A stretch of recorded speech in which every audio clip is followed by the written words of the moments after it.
Carl here from Brrraaains A Head-Banging Life, gbhblofficial for short. Have you heard of Lovebites? I reckon you might have done. One of Japan's most important names in heavy metal. They returned from a hiatus with a new member and, well, you've seen the title, a new album. It's called Judgement Day and will be released on the 24th of February 2023 by JPU Records. Now it seems like time away and a refresh in the lineup has done Lovebites a lot of good, as this album finds the heavy headbangers on energised form, taking their epic thrashing speed metal to even greater heights across 10 tracks. 10 examples of their development and 10 examples of why they've made such a name for themselves so far.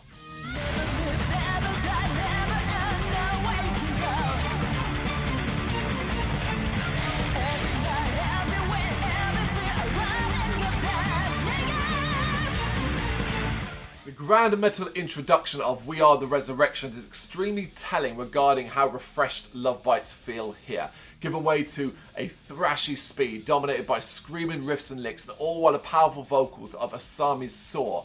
The cherry on top of this banging opener is a wild and blood-pumping guitar solo. Love that solo in this track.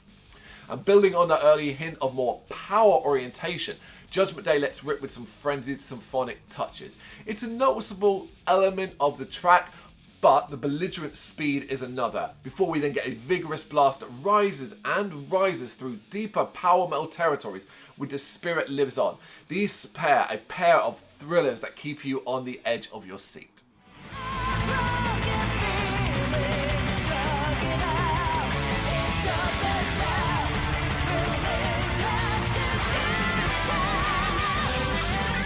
Though there's no let-up when it comes to the pacing, as the guitar team of Midoriya and Mayako continue to deliver punchy riff after riff, and the bass drum duo of Fami and Haruna add the meaty weight that makes Wicked Witch such a headbanger. The use of synth on this track is particularly delightful too.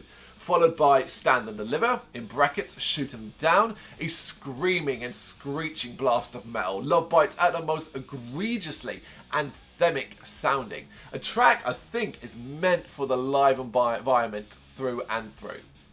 Then Victim of Time's bombastic tone, before Lovebites create a tornado of rock and melody with a discombobulating My Orion. A track with more classic leanings and taking some of its tropes from the poppier side of music. Not like an actual pop song, but you'll understand what I mean when you hear this particular track. It's a different kind of Lovebites track, but not to the extent that it's off-putting in any sense of the word. It is then back to a medley of frenzied guitars, pounding drums, thick bass hooks and soaring vocals with Lost in the Garden. The End of the World has never sounded so bloody necessary, especially when a penultimate track as thrashy as Dissonance comes along. Lovebites sounding positively possessed here, before closing this banging new record out with one last energised and heavy anthem in the form of the defiant call to arms that is Soldier Stands Solitarily. Lovebites are back better than ever. I think this might be the best thing they've released. I think it's got the most complete track listing of where every or almost every track is a really strong effort. There's no filler. It doesn't feel like one doesn't deserve to be on there amongst the rest or anything like that. From beginning to end, I think it's incredibly enjoyable. Watching this band grow and grow and grow over the last few years, seen them live a few times, always enjoyed them, and this feels like the next stage in this band's evolution. I think there's some more accessibility here without losing kind of what made Lovebites so popular or stand out in the first place.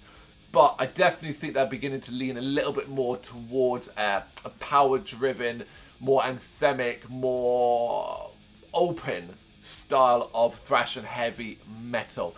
I think that will certainly pay off for them, because there's naturally interest in Lovebites simply based off the fact that they are a J-metal band. That always kind of makes people go, okay, let me check that out. What are they like, baby metal and things like that, and then finding out that they're nothing like that, or certainly not in the same realm of music. And that's then where the interest comes from, whether or not people go, oh, well, this isn't for me, or I really enjoy it. Well, that's up to them, really. I've always enjoyed it. I'm still enjoying it. And I do think Judgement Day is a real step up for them, and it's certainly a sign of where they're going. One where the time off, the new member, seems to have done them the world of good. It's Judgement Day, and it's out on February 24th, 2023 via JPU Records. You're going to check this one out, I know you are. But you know what to do. Come back and let me know what you think in the comments. Thank you very much for watching. If you liked what you saw, please help us out by giving us a thumbs up and hitting that subscribe button. If you really liked what you saw, consider donating to keep the website and channel running by buying us a coffee via our coffee page or picking up some merch from our Big Cartel store. You can check us out on gbhbl.com as well as via our social media, Facebook, Instagram and Twitter, as well as listen to our interviews via SoundCloud, Apple Music and Spotify. Just search for GBHBL. Games, horror and heavy metal. What else is life for?